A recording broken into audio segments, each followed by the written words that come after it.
Hey there. First of all, thank you for liking my videos. और मैं आज stick करूँगा अपने मेडिसिन के ऊपर और मैं ज़्यादा इधर उधर नहीं बोलूँगा क्योंकि फिर वो लंदी हो जाती है। तो आज हम बात करने जा रहे होंगे वो उस मेडिसिन की जिसको हम बोलेंगे मेडिसिन फॉर स्टूडेंट्स। स्टूडेंट्स के लिए मैंने क्यों कहा, क्योंकि बेसिकली ये प्रॉब्लम सबसे ज़्यादा स्टूडेंट्स को ही फेस करने को होता है। लाइक अगले दिन एग्ज़ाम है, आप तैयारी कर रहे हैं, आप लगातार याद कर रहे हैं या उसको एक्सरसाइज को कर रहे हैं और उसके बाद में एक टाइम ऐसा आ जाता है कि जिसको हम बोलेंगे पॉइंट ऑफ सैचुरेशन, कि आपके ब्रेन ने ग्रैस्प करना बंद कर दिया, उसने अपने हाथ खड़े कर दिए। अभी उस सिचुएशन में जहाँ पे आपके ब्रेन को आपको लगता है कि सैचुरेशन पॉइंट आ गया है, अब ब्रेन और ग्रैस्प करना बंद कर चुका है, आपको एक डर हो जाता है कि अब मैं क्या करूँ। आप पीछे का भी जो आप कर चुके हैं तैयार, आप उसको भी पढ़ रहे होते हैं तो आपको लगता है यार ये भी याद नहीं रहा, अब क्या करें। वो सिचुएशन पे एक ऐसा मेडिसिन जिसको हम बात करेंगे कि जिसको देते ही you will find it dramatic results. आप इधर देंगे, आप उधर आपको रिजल्ट्स मिल रहे होंगे, instantaneous I should say. Okay, अभी अगर हम बात कर रहे होंगे कि वो मेडिसिन कौन सा, एथ्यूजा AETHUSA, एथ्यूजा, उसको थूजा से वो मत कीजिएगा, कंफ्यूज मत हो जाइएगा। हम बात कर रहे हैं AETHUSA, एथ्यूजा। ओके, एथ्यूजा 30 पोटेंसी में बेसिकली हम ज़्यादातर यूज़ करते हैं, बिकॉज एक तो 30 पोटेंसी बहुत तेज़ी से काम कर रहा होता है, शॉर्ट ड्यूरेशन का भी होता है, बहुत फास्ट होता है, तो 30 मैंने इसलिए रिकमेंड किया आपको। 30 पोटेंसी अगर आपको लग रहा है पॉइंट ऑफ सैचुरेशन आ गया, गो for 1 dose and you will see the results. दूसरा, डॉक्टर क्लार्क के बारे में बात करें तो डॉक्टर क्लार्क ने इस मेडिसिन को मेडिसिन फॉर फंक्स बोला था। डर, एक दहशत, एक दिल में ये अब क्या होगा, क्योंकि अब मेरे को ग्रैस्प नहीं हो रहा, मेरा ब्रेन सैचुरेट हो चुका है, ब्रेन ब्लॉक हो चुका है जिसको हम बोलते हैं, और कुछ नहीं समझ में आ रहा क्या हो रहा है। कितनी बुक्स देख लें, इधर से उधर देख लें, नहीं समझ में आ रहा, जो करे हुए टॉपिक्स हैं वो भी गायब हो चुके हैं। उस टाइम पे एथ्यूजा के बारे में सोचना चाहिए, AETHUSA, एथ्यूजा के बारे में सोचना चाहिए। अभी दूसरा एक और सिचुएशन आता है जिसको हम बात करते हैं एंटिसिपेटरी फियर। एंटिसिपेटरी फियर मतलब वो आता है जब हम बात करते हैं कि आपका एग्जाम हो चुका, रिजल्ट आना है, आज रिजल्ट निकलना है, अब एक अनहोनी की चिंता हो रही है, मैं फेल ना हो जाऊं, मेरे मार्क्स कम ना आ जाए, मैं क्या करूंगा। एक ऐसा डर, मेरे मार्क्स उस सब्जेक्ट में ना कम हो गए हो, मेरे मार्क्स इस सब्जेक्ट में ना कम हो गए हो। अगर हम इस टाइम को देखें तो ये टाइम ब्रेन ब्लॉक नहीं हुआ है। ओके, यहाँ पे एक एंटिसिपेटरी फियर है, एक अनहोनी की आशंका है।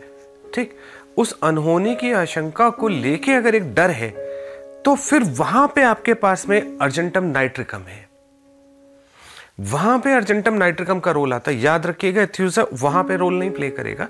एथ्यूजा का रोल है कि आपका अगले दिन, सपोज हम बात कर रहे हैं कि आपका एक प्रेजेंटेशन है, आपने बहुत अच्छे से तैयार करा हुआ है, प्रेजेंटेशन के बारे में आपको बहुत सारी डिटेल है, आप एक रात पहले उसको तैयार कर रहे हैं या सुबह के टाइम आप देख रहे हैं, आपको लग रहा है एक अजीब सा कि यार सब खत्म हो गया, मेरे को कुछ याद ही नहीं आ रहा, मेरे को प्रेजेंटेशन में क्या क्या बोलना था मेरे समझ में ही नहीं आ रहा, मैं क्या क्या बोलूँगा, मैंने इतना सब प्रिपेयर किया था and it's all gone.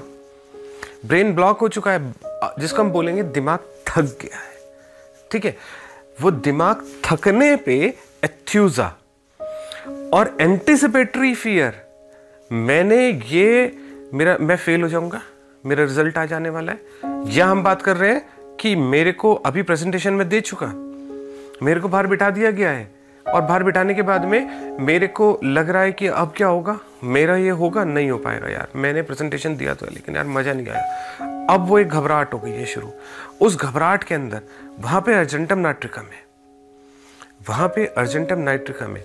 Argentum nitricum के अंदर भी आप देखेंगे कि दस्त भी शुरू हो जाते हैं, पेट खराब हो जाता है, वहां पे भी बहुत बड़े रोल आता है। दस्त का एथ्यूजा में भी आ जाता है रोल, लेकिन आपको ये बात ध्यान रखना है कि एथ्यूजा ब्रेन के थकने पे देनी है, जब डर आ रहा हो और ब्रेन थक चुका हो, सैचुरेशन पॉइंट आ चुका हो, वहां पे एथ्यूजा है। और अर्जेंटम नाइट्रिकम कहाँ देते हैं हम? जब हमारे को एंटिसिपेटरी फियर हो। ठीक है, आप इस मेडिसिन को एक बार यूज कीजिए and you will find a very helpful medicine in your life. बहुत सारी सिचुएशंस के अंदर आपको इसका बहुत इंपॉर्टेंट रोल दिखाई दे रहा होगा। जब आपको लग रहा होगा मतलब एथ्यूजा के बारे में तो डॉक्टर क्लार्क बोलते थे कि it's a medicine for fools.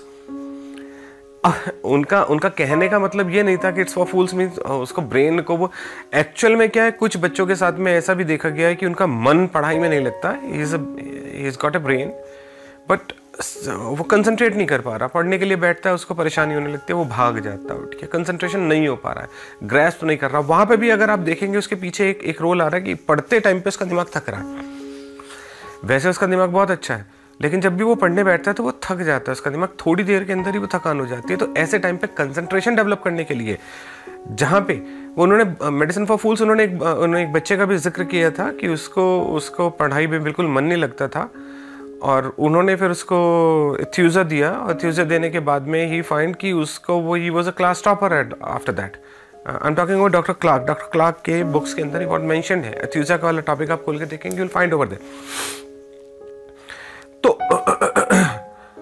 एथ्यूजा is a medicine for student, argentum nitricum is also for students, लेकिन अर्जेंटम नाइट्रिकम के अंदर जो डर है एंटिसिपेटरी, एथ्यूजा में जो डर है ब्रेन के थकने के बाद, ब्लॉक होने के बाद। बच्चों के लिए इट्स अ मस्ट जो स्टूडेंट्स हैं। बाकी आप अपनी लाइफ में देखिए कि आपको जो इस टाइम पे परेशानी हो रही है वो कौन से वाली हो रही है, आप यू आर अ बेटर जज, go for it. Single dose बहुत होती है, 1 dose at a time and that's it. 1 dose will do the work. आपको 3 टाइम 4 टाइम नहीं लेने का है, go for 1 dose. Thank you all, bye.